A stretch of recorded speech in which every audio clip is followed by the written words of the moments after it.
ជោគជ័យតូចក្តីធំក្តីឲ្យតែកើតចេញពីដៃរបស់ចៅគឺជារឿងអស្ចារ្យបំផុតថោកឬថ្លៃមិនអាស្រ័យទៅលើទ្រព្យសម្បត្តិ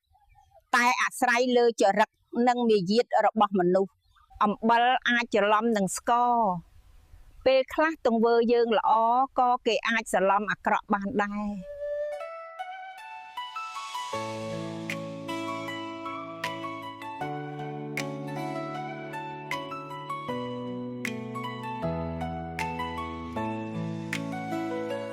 លឹងភែតអូនក្នុងហថាបតេចិត្តបងជប់ណែនឈឺអិចណាហាវាស្នេហ៍គំនិតស្រែគ្មានអ្វីថ្លៃថ្លាយកអ្វីទៅផ្ញើជីវ៉ាឲ្យអូនសុខសាន្តលើគេនិយាយគេមានទុកធន់ចំពុកម៉ែអូនមិនអើយខ្វះខាតចំណែកគ្រូបងមានត្រឹមកាយារកខំសន់ខ្លីៗអនាគតងំអូនរងទុំបងរណាអូ